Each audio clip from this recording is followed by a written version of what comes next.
Hello बच्चों, आज हम लोग धातु एवं अधातु के अंतिम भाग में सबसे पहले परिष्करण का अध्ययन करेंगे, इसके बाद संक्षारण का अध्ययन करेंगे और फिर अंत में हम लोग मिश्र धातु के विषय में अध्ययन करेंगे। तो सबसे पहले हम लोग शुरू करते हैं धातुओं का परिष्करण। तो आप जानते हैं कि अयस्क से धातु प्राप्त करने के 3 चरण होते हैं। सबसे पहला अयस्क का शुद्धिकरण या अयस्क का सांद्रीकरण कहलाता है। दूसरा अयस्क से धातु को प्राप्त करना, और आप जानते हैं दूसरे चरण में जब अयस्क से धातु को हम प्राप्त करते हैं, जो कि अभी तक हम लोग अध्ययन कर चुके हैं, वहां पर कुछ न कुछ धातु के साथ अशुद्धियां हो सकती हैं और हमें अपने दैनिक जीवन में शुद्ध धातु की जरूरत पड़ती है। तो इस तरह अशुद्ध धातु में जो भी थोड़ा मोड़ा अशुद्धियां हैं, उनको हटाने के विधि को हम लोग क्या कहते हैं? धातु का परिष्करण कहते हैं। तो हम लोग अध्ययन करेंगे आज धातुओं का परिष्करण। जैसा कि अभी अभी हमने आपको बताया, अभी तक अभिक्रियाओं में जो हमने धातुएं प्राप्त किया उसमें कुछ न कुछ अशुद्धियां होती हैं। तो अभी तक अभिक्रियाओं से प्राप्त धातुएं पूर्ण रूप से शुद्ध नहीं होते हैं, उनमें कुछ अशुद्धियां होती हैं। इन अशुद्धियों को हटा करके शुद्ध धातु प्राप्त करने की विधि को परिष्करण कहते हैं। मतलब जो भी दूसरे चरण में हमने धातु प्राप्त किया उसमें अशुद्धियां होती हैं, उन अशुद्धियों को हटा करके पूर्ण रूप से शुद्ध धातु प्राप्त करने की विधि को परिष्करण कहते हैं। यह शुद्धिकरण विद्युत की सहायता से होती है। किसके सहायता से? विद्युत की सहायता से। अतः इसे हम लोग विद्युत अपघटनी परिष्करण कहते हैं। ध्यान दीजिए, क्या कहते हैं? विद्युत अपघटनी परिष्करण कहते हैं। विद्युत अपघटनी परिष्करण कहते हैं। इस विधि से हम लोग किसको किसको शुद्धिकरण कर सकते हैं? आपको हमने यहां सिंबल दिया हुआ है, copper, zinc, tin, TN14, Ag कौन है? Ag है आपको सिल्वर मतलब चांदी, और Au। ये सभी जो धातु हैं, हम लोग इन धातुओं में जो भी अशुद्धियां होती है, किस विधि से हम लोग शुद्धिकरण करते हैं? विद्युत अपघटनी परिष्करण विधि। और हम लोग आज एक उदाहरण देखेंगे इनमें कॉपर का। कॉपर से हम लोग विद्युत अपघटनी परिष्करण मेथड से कैसे अशुद्धियों को हटाते हैं, इसके विषय में हमें 10वीं कक्षा में अध्ययन करनी है। तो इसे हम लोग विस्तृत रूप से देखने जा रहे हैं। कॉपर के शुद्धिकरण में आप यहां कुछ बिंदुओं को ध्यान देंगे जो अति महत्वपूर्ण है। यहां पर देखिए, अशुद्ध जो कॉपर होता है, अशुद्ध कॉपर का हम लोग मोटा रॉड लेते हैं और उसे क्या बनाते हैं? एनोड बनाते हैं। अशुद्ध कॉपर का मोटा रॉड लेकर के उसे हम एनोड बनाते हैं, तथा जो शुद्ध कॉपर है उसका पतला रॉड लेते हैं और उसे कैथोड बनाते हैं। तो ये बिंदु बहुत ही ध्यान देंगे। फिर से, अशुद्ध कॉपर का मोटा रॉड लेकर के एनोड बनाते हैं तथा शुद्ध कॉपर का हम लोग पतला रॉड लेकर के कैथोड बनाते हैं। अब देखिए, विलयन किसका हम लेते हैं? जो विलयन होता है या विद्युत अपघट्य, हम लोग किसे लेते हैं? विद्युत अपघट्य के रूप में उसी धातु का लवण लेते हैं। मतलब जिस धातु का हम लोग यहां पर हम लोग परिष्करण करने जा रहे हैं, उसी धातु का लवण लेते हैं। जैसे यहां पर हम लोग सामान्यतः कॉपर सल्फेट का लवण ले लेते हैं। जब विद्युत पास किया जाता है वहां पर, तो देखिए क्या होता है? अशुद्ध कॉपर एनोड से विलयन में घुल जाता है, समय के साथ घुलते जाता है एनोड से, और वह पतला होते जाता है, तथा विलयन में मौजूद धातु शुद्ध कॉपर के रूप में कैथोड पर निक्षेपित होते जाता है। मतलब एनोड से जो मोटा रॉड है, वहां से धीरे धीरे हमारा कॉपर जो है अशुद्ध है और वह विलयन में घुलते जाता है, और विलयन में जो धातु पहले से मौजूद है वह कैथोड पर जाकर के निक्षेपित होते रहता है। तो एनोड समय के साथ क्या होगा? मोटा से पतला होते जाएगा, लेकिन जो कैथोड है वह पतले से समय के साथ मोटा होते जाएगा। तो इसका हम लोग एक डायग्राम देखते हैं। तो हम लोग यहां पर इसमें क्या करते हैं? मोटा जो है, मोटा कॉपर जो है, मोटा कॉपर किस रूप में काम कर रहा है? यहां एनोड के रूप में, एनोड के रूप में। और जो पतला मोटा कॉपर, यह क्या है? अशुद्ध भी है, अशुद्ध अशुद्ध मोटा कॉपर का जो रड है एनोड के रूप में लिया, तथा यहां क्या है, ये शुद्ध कॉपर का पतला रड कैथोड के रूप में हमने लिए। अब इसे हम लोग एक कुंजी की सहायता से हम लोग क्या करते हैं, इसे बैटरी से जोड़ देते हैं।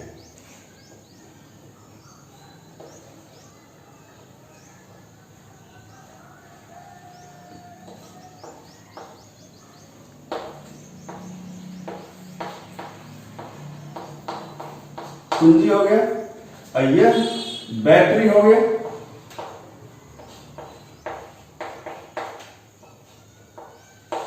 तो यहां देखिए हमने क्या किया, अशुद्ध कॉपर का हमने मोटा रॉड लेकर के एनोड बना दिया और शुद्ध कॉपर का पतला रॉड लेकर के हमने कैथोड बना दिया, जैसा कि अभी आपको हमने बताया था।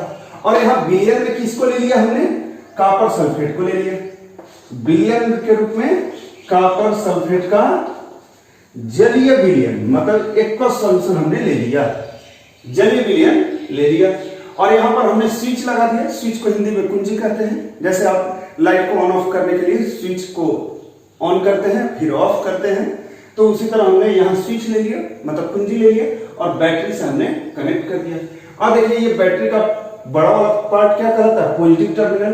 तो यहां हमारा एनोड होगा, ये कैसा चार्ज होगा, इस पर प्लस होगा और कैथोड पर माइनस चार्ज होगा। अब यहां ध्यान दीजिए, एनोड पर क्या होगा और कैथोड पर क्या होगा।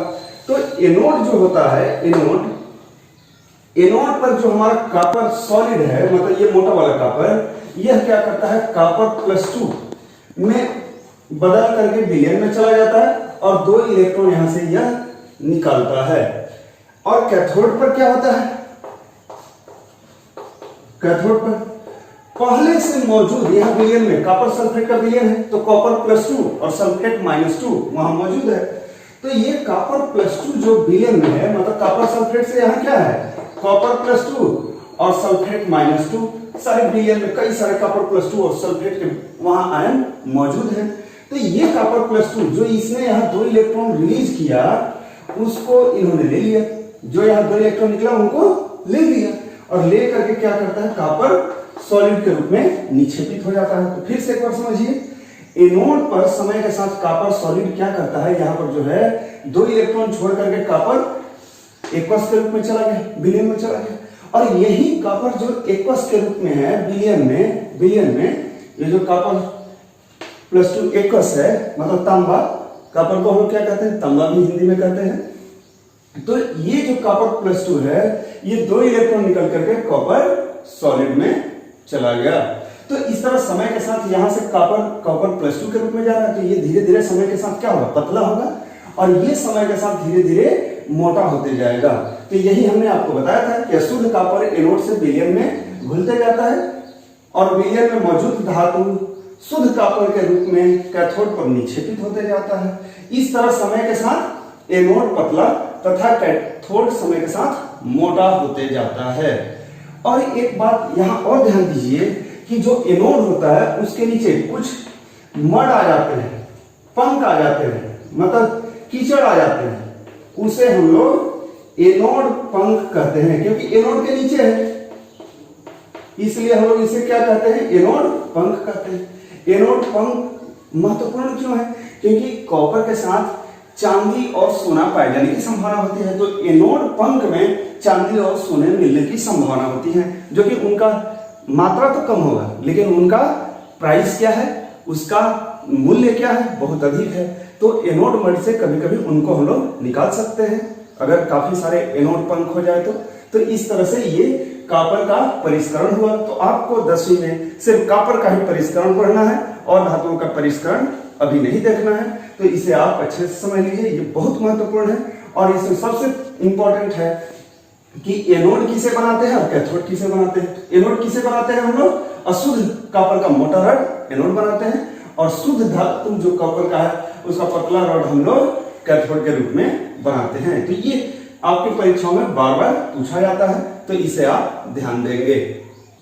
जैसा कि हम लोग चांदी को हवा में कुछ दिन के लिए छोड़ देते हैं तो उस पर काली परत चढ़ जाती है। आपको हमने पहले अध्याय में भी बताया है। क्यों? क्योंकि यहां आपको Ag2S का एक पतला परत चांदी की वस्तु पर आ जाता है और Ag2S को क्या कहते हैं? सिल्वर सल्फाइड की पतली परत बन जाती है, जिसके वजह से चांदी की वस्तुएं काली हो जाती हैं। और इसी वजह से आप घर में देखते होंगे आपकी माताएं और बहनें क्या करते हैं, चांदी की जो गहने हैं उनको 2-3 साल 1.5 साल पर क्या करते हैं, साफ कराती हैं। तो उसका मुख्य कारण क्या है? उस पर सिल्वर सल्फाइड की पतली परत बन जाती है जो कि काली हो जाती है और आभूषण उसके बाद अच्छा नहीं लगता है, तो उसको साफ कराया जाता है। तो साफ कराने में हम लोग Ag2S को हटाते हैं, जो अम्लीय चीजों में डाल करके Ag2S को हटा देते हैं और फिर उसकी चमक आ जाती है। अब देखिए इसी तरह कापर की वस्तुएं, कापर की वस्तुएं कुछ समय के लिए हवा में छोड़ दीजिए, कुछ समय मतलब जैसे 1-2 साल के लिए छोड़ दीजिए, कुछ समय के लिए वायु में छोड़ दीजिए। तो यह कैसा होता है? कैसा होता है आप जानते हैं? आप बताएं ये कैसा होता है जब कापर की वस्तु छोड़ देते हैं? तो यह हरा परत बन जाता है, हरा परत बन जाता है। और इसका कारण क्या है? जो कापर की वस्तु है उस पर एक पतली परत आ जाती है और वह पतली परत किसकी होती है? आप बताइए, आप जानते हैं। जैसे सिल्वर है तो सिल्वर पर क्या था? सिल्वर की वस्तु है और सिल्वर पर क्या हुआ? एक पतला परत आ गया, किसका? Ag2S का, जिसकी वजह से यह कैसा हो गया? काला हो गया। इसी तरह यह क्या होता है? कापर की वस्तुएं हरी हो जाती है। यह किसकी वजह से होता है? तो मुख्य रूप से कापर कार्बोनेट होता है, मुख्य रूप से कापर कार्बोनेट होता है, यही मुख्य रूप से होता है। परंतु इसके साथ साथ थोड़ी सी अमाउंट का कापर हाइड्रोक्साइड भी होता है। तो इस यौगिक की वजह से क्या होता है? यह हरा हो जाता है, इस पर हरा परत आ जाती है और उसका कारण क्या है? Copper carbonate, copper carbonate, carbonate. इसी तरह आपने लोहे पर पढ़ा था, लोहे पर जंग लगना। तो आयरन की जो वस्तुएं हैं उनकी एक अपनी चमक होती है, ब्राउन कलर के तो होते हैं लेकिन उन पर क्या होता है? एक चमक होता है और वह चमक गायब हो जाता है और जो परत बनता है वहां आयरन की वस्तुओं पर, जो चमक गायब होने का मुख्य कारण बनता है वह क्या है? यह हवा तथा नमी की उपस्थिति में ये क्या बना लेते हैं? Fe2O3.X X क्या है? यहाँ जल के अणुओं की संख्या है, यह 2, 4, 6, मतलब यह जल के अणुओं की संख्या यहाँ बदलते रहता है। इसके वजह से क्या होता है?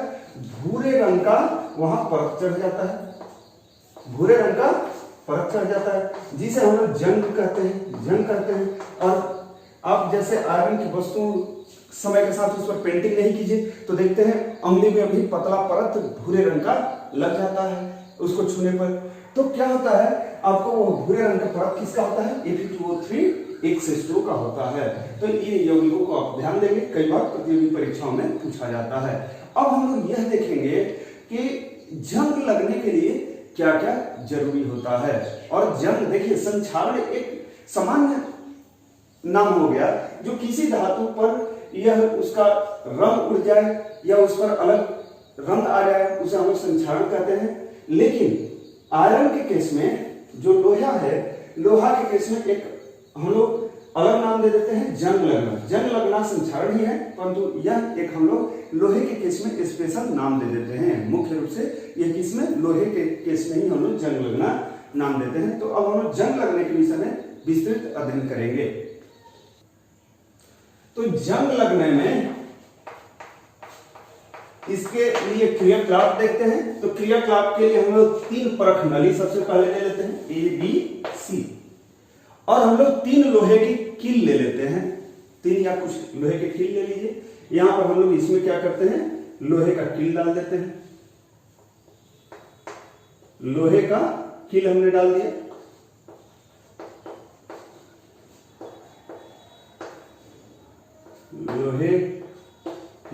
हमने डाल दिया। अब देखिए इसमें हम क्या करते हैं, इसमें जल डाल देते हैं, जल डाल दिया और यह जल आधा ही भरा है, यही तक जल है और यहाँ पर खाली जगह पर क्या रहता है, वायु रहता है। आपको पता है जहां कुछ नहीं है वहां वायु है। और इसको हम कॉर्क से क्या करते हैं, बंद कर देते हैं। इसका माउथ जो मुंह है इसको हमने कॉर्क से बंद कर दिया।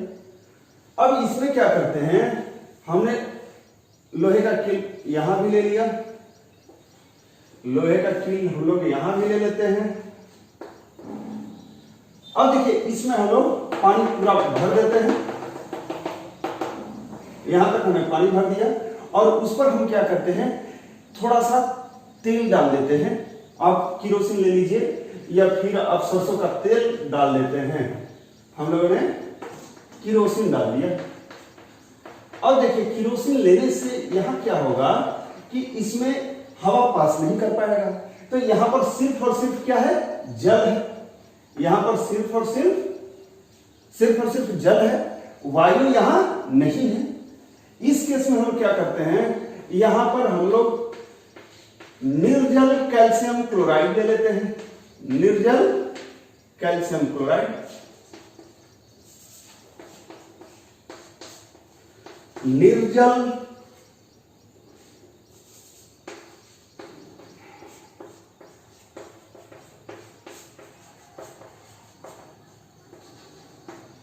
क्लोराइड ले लेते हैं।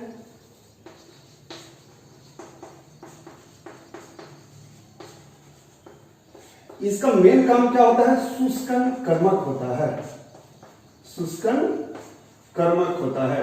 मतलब वायु में जो भी थोड़ा बड़ा वहां आर्द्रता है, नमी है, मतलब वहां जल है, उसको क्या करता है, यह अपने में सोख लेता है। तो यहां हमने क्या किया, थोड़ा सा शुष्कन कर्मक ले लिया। शुष्कन कर्मक यहां कई बार पूछा जाता है कि इसमें शुष्कन कर्मक यौगिक क्या है। आप जो आपको एमसीक्यू क्वेश्चन पूछे जाते हैं वहां पूछ लिए जाते हैं, तो ध्यान देंगे। यह शुष्कन कर्मक है, मतलब यह हवा से नमी को सोख लेता है और इसे भी हम लोग कारक से बंद कर दिए। तो सक्रियता श्रेणी में जिंक जो है आयरन से ऊपर होता है। तो जिंक क्या करता है कि अपने खुद रिएक्शन कर जाता है, अपना संचरण कर जाता है और लोहे के वस्तु को बचाए रखता है। और यहां ध्यान दीजिए, जब पूरा जिंक का परत खत्म हो जाए फिर भी लोहे के वस्तु को यह सुरक्षित रखता है। एक बार अपना लेयर बना लिया, अपने जिंक रिएक्शन करके जिंक ऑक्साइड का लेयर बना लिया और उसके बाद यह क्या करता है, अंदर वाले आयरन को पूरी तरह से सुरक्षित रखता है। तो यह विधि क्या है, यशद लेपन है। तो यशद लेपन करके हम लोग वस्तुओं को, आयरन की जो वस्तुएं हैं उन्हें सुरक्षित रख सकते हैं। नेक्स्ट है एनोडीकरण। तो एनोडीकरण आप पढ़े थे शुरू में ही, इस अध्याय के शुरू में, कि हम लोग क्या करते हैं, एल्यूमिनियम लेते हैं। एल्यूमिनियम को क्या करते हैं, एनोड बना देते हैं। एल्यूमिनियम को एनोड बना देते हैं और यहां हम लोग कार्बन का कैथोड ले लेते हैं। कार्बन का कैथोड ले लेते हैं, कैथोड लेते हैं और यहां तनु क्या करते हैं लोग, तनु सल्फ्यूरिक अम्ल ले लेते हैं, तनु सल्फ्यूरिक अम्ल। और हम लोग इनको क्या करते हैं, बैटरी से जोड़ देते हैं, बैटरी से जोड़ देते हैं। तो अब देखिए होता क्या है, जैसे हम लोग स्विच ऑन करेंगे, एक स्विच आप ले लीजिए, तो जैसे स्विच को ऑन कीजिएगा तो यहां पर क्या होगा, एनोड पर तनु सल्फ्यूरिक अम्ल जो है उसका विघटन होकर के ऑक्सीजन बनता है। एनोड पर क्या बनता है, ऑक्सीजन बनता है। और जब एनोड पर ऑक्सीजन बनेगा तो एल्यूमिनियम और ऑक्सीजन दोनों मिल करके क्या करता है, Al2O3 बनाते जाता है। तो एल्यूमिनियम पर जब एक पतला परत, एल्यूमिनियम की जो वस्तु है उस पर एक पतला परत बन जाता है Al2O3 का, और यह क्या होता है, सुरक्षात्मक तथा कठोर हो जाता है और अपने अंदर वाले एल्यूमिनियम का संचारण नहीं होने देता है। तो यह जो गुण है हम लोग यहाँ प्रयोग में कर लेते हैं। हमने इस तरह सेटअप करके इस पर ऑक्सीजन बनाया और ऑक्सीजन बनने के बाद Al2O3 का पतला परत बन गया और ये अंदर वाले जो एल्यूमिनियम का धातु है उसको अभिक्रिया नहीं करने दिया, तो इस तरह से क्षरण हम लोग रोक सकते हैं। तो एनोडीकरण और यह सब लेवल बहुत ही महत्वपूर्ण है। इसके बाद मिश्र धातु भी बना करके हम लोग संक्षारण को रोक सकते हैं। तो अगला जो है हम लोग मिश्र धातु के विषय में अध्ययन करेंगे। तो मिश्र धातु या इसे मिश्रातु भी कहते हैं, इंग्लिश में एलॉय कहते हैं। एलॉय क्या होता है इसे आप समझिए, बहुत ही महत्वपूर्ण बिंदु है। जब किसी धातु को दूसरे तत्व से मिलाकर समांगी मिश्रण बनाते हैं उसे मिश्र धातु या मिश्रातु कहते हैं। जब किसी धातु को दूसरे तत्व से मिलाकर समांगी मिश्रण बनाते हैं उसे मिश्रातु या मिश्र धातु कहते हैं। मतलब समांगी मिश्रण होना चाहिए, जहां दोनों धातु को हम लोग पहचान नहीं पाते, एक दूसरे में अच्छे से घुल मिल जाते हैं। यहाँ दो धातु हो सकते हैं, मतलब एक धातु होना जरूरी है, दूसरा हमने यहाँ तत्व लिखा, मतलब धातु या अधातु दोनों में से कोई हो सकता है। ये जरूरी नहीं कि दोनों धातुएं हो, या दो से अधिक धातु भी हो सकते हैं, या मान लीजिए एक धातु है तो दूसरा अधातु भी हो सकता है, और वो मिल करके समांगी मिश्रण बनाते हैं, उसे हम लोग मिश्रातु या मिश्र धातु कहते हैं। और इस विधि को जो बनाने की विधि है वह क्या है, हम लोग सबसे पहले एक को क्या करते हैं, जो पिघल सकता है उसको गर्म करके पिघला लेते हैं, और दूसरे का हम लोग पाउडर बना करके उसमें डाल देते हैं, ताकि वो पाउडर के रूप में रहेगा, मतलब छोटा छोटा कण के रूप में रहेगा, तो अच्छे से वो भी पिघल करके एक दूसरे से मिल जाएगा। तो इस तरह मिश्र धातु हम लोग बनाते हैं। तो मिश्र धातु का कुछ उदाहरण लेते हैं। जैसे देखिए, लोहे की वस्तुएं होती हैं, अगर शुद्ध लोहा है वो बहुत ही मुलायम होता है और तुरंत टूट जाता है। तो देखिए, और लोहे की वस्तुओं की हम लोग गाड़ी बनाते हैं, पुल बनाते हैं, जिससे बहुत कठोर होना जरूरी है। तो हम लोग शुद्ध लोहे की वस्तुएं नहीं बना सकते अपने प्रयोग के लिए, तो हम लोग क्या करते हैं, उसमें कुछ दूसरे पदार्थ मिला देते हैं, जिससे वह समांगी मिश्रण बना करके मिश्र धातु बन जाएगा, और जैसा हम गुण चाहते हैं वैसा गुण हम लोग बना लेते हैं। तो मिश्र धातु बनाने से एक आप यहां समझ लीजिए कि हमें जैसा गुण चाहिए उसमें थोड़ा सा वैसा धातु या अधातु मिला देते हैं, और हम अपने इच्छा अनुसार गुण में परिवर्तन कर लेते हैं और नए गुणों का निर्माण भी कर लेते हैं। एलॉय से हमें, मतलब मिश्र धातु से, यह हमारी सबसे बड़ी उपलब्धि होती है।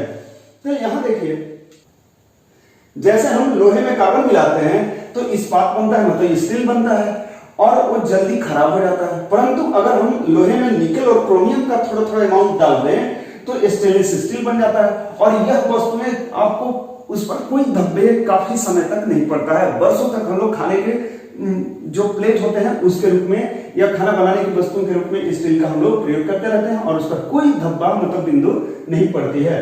तो इसीलिए हम लोग इसको स्टेनलेस स्टील कहते हैं, स्टेनलेस इस्पात कहते हैं।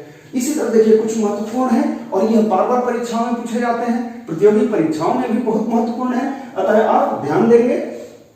क्या है, अगर हम लोग कॉपर तथा जिंक, कॉपर को क्या कहते हैं, तांबा कहते हैं, और जिंक को जस्ता कहते हैं, तो इनको हमें मिला दें तो क्या मिलता है, हमें पीतल बनता है। पीतल की वस्तुएं जानते हैं, काफी ये समय तक उसी तरह रहते हैं, इनमें कोई धब्बा नहीं पड़ता है।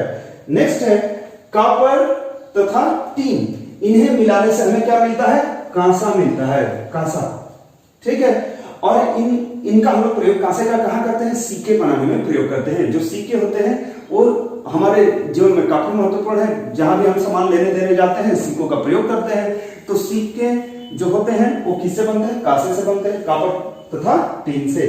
इसके बाद एक है लेड तथा टीन। लेड तथा टीन को मिला दीजिए तो सोल्डर बनता है, और सोल्डर का प्रयोग हम लोग कहां करते हैं, जो विद्युत का आपका जो बोर्ड होता है, आप एक इंडिकेटर सूचक लगाते हैं, ठीक है, और उसमें क्या होता है, सूचक आपका क्या करता है, बिजली आया या गया ये दिखाते रहता है। साथ में उसमें सोल्डर लगाने से फायदा क्या होता है, कभी कभी वोल्टेज बहुत तेज आ जाता है जिससे पूरे घर का तार जल सकता है, तो हम सोल्डर में इसको डाल देते हैं, वहां सोल्डर को वहां तार के रूप में जोड़ देते हैं, और जैसे बहुत ही अधिक वोल्टेज आता है तो वह खुद गल जाता है और सर्किट ब्रेक हो जाता है, और वहां विद्युत आना बंद हो जाता है, और पूरे घर का तार जलने से बंद हो जाता है। तो इसका गलनांक क्या होता है, बहुत ही कम होता है, गलनांक बहुत ही कम होता है, बहुत ही कम होता है। और इसी गुण को हम लोग वहां सूचक में लगा देते हैं, और सूचक में लगाने से जब अधिक वोल्टेज आया, गल गया, और पूरा हमारा सर्किट क्या हुआ, सुरक्षित हो गया। नेक्स्ट सोने के विषय में देखते हैं। जो सोना होता है तो उसका रासायनिक सूत्र क्या है? Au। तो जो शुद्ध सोना होता है वह बहुत ही मुलायम होता है।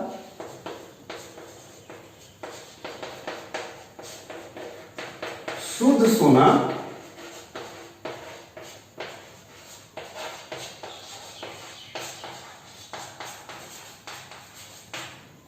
बहुत ही मुलायम होता है, और वह इतना मुलायम होता है कि उसका हम लोग कोई गहने या आभूषण नहीं बना सकते हैं, क्योंकि थोड़ा भी उस पर दाब पड़ने पर टूट सकता है।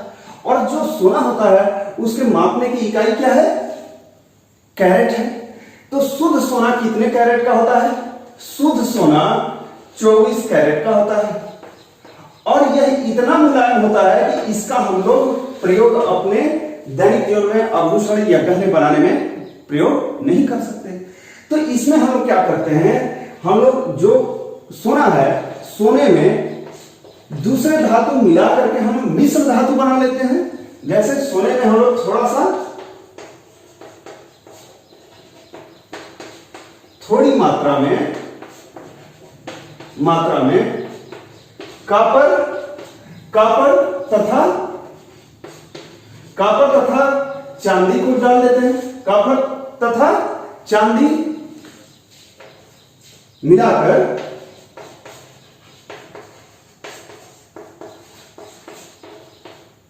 मिश्र धातु बना लेते हैं।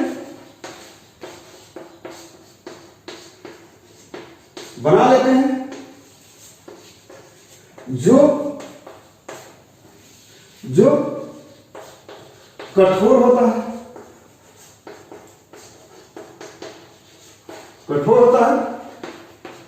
और आभूषण बनाने के लिए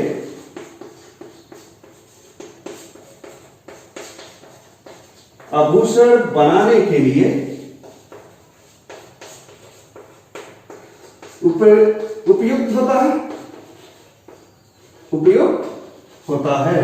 मतलब हमने क्या किया, शुद्ध सोना बहुत ही मुलायम होता है, तो उसमें हमने क्या किया, कॉपर तथा चांदी को डाल करके, तांबे तथा चांदी को डाल करके हमने क्या किया, हमने मिश्र धातु बना लिया जो कठोर हो जाता है, और अब वह क्या होता है, हमारे गहने बनाने के लिए उपयुक्त होता है, सुटेबल होता है। तो इस तरह से देखिए, जो हम लोग गहने बनाते हैं उस गहने में थोड़ा सा कॉपर तथा चांदी जैसे दूसरे धातु होते हैं। तो गहने बनाने के लिए, मतलब आभूषण बनाने के लिए हम लोग लगभग 22 कैरेट 22 कैरेट का हम लोग सोना प्रयोग करते हैं। 22 कैरेट का, वह 24 कैरेट का सोना प्रयोग नहीं हो सकता। लेकिन आजकल कुछ और महत्वपूर्ण मिश्र धातु बन गए हैं जो कि और 22 से 23 कैरेट तक भी जा रहे हैं, लेकिन मुख्यतः हम लोग किसका बनाते हैं, 22 कैरेट का बनाते हैं। अब एक भारतीय धातु कर्म का चमत्कार देखिए यहां, जैसे कि जंग से रोकने के लिए हमारे भारतीय धातु कर्म पहले से कई प्रचलित विधियां रही हैं। हम देखते हैं, जो दिल्ली में आपको कुतुब मीनार है, दिल्ली में कुतुब मीनार के पास एक लौह स्तंभ है, वह 400 ईसा पूर्व भारत के लौह कर्मियों ने बनाया था, और वो लोहे का है, अतः उस पर जंग लग सकता है। तो उस लौह स्तंभ को जंग से बचाने के लिए पिटवा लोहे पर क्या किया, भारतीय धातु कर्मियों ने विभिन्न लौहों का लेप लगाया और उसे काफी लंबे समय तक गर्म किया। काफी जब लंबे समय तक गर्म किया गया तो उस पर एक आपको ऑक्साइड बना, Fe3O4, जिसे हम लोग क्या कहते हैं, मैग्नेटिक आयरन ऑक्साइड कहते हैं। मैग्नेटिक आयरन ऑक्साइड का उस पर पतला परत चढ़ गया और देखा गया अभी तक उस पर जंग नहीं लगा है। तो यह हमारे भारतीय धातु कर्म का एक बहुत बड़ा चमत्कार है, और यह सिद्ध करता है कि हमारे भारतीय सभ्यता में पहले से हम लोग जंग से बचाने के उपाय जानते थे। और इसकी ऊंचाई देखिए कितने हैं, जो हमारा लौह स्तंभ है उसका 8 मीटर ऊंचाई है, और भार कितना है, 6 टन है। इसका मतलब क्या है, इसका भार 6000 किलोग्राम है। तो इस तरह से देखिए, अभी तक उस पर कोई जंग नहीं लगा है। तो इस अध्याय में इतना ही, धन्यवाद। और इस लॉकडाउन में आप जरूरतमंद बच्चों के पास वीडियो को भेजना न भूलें।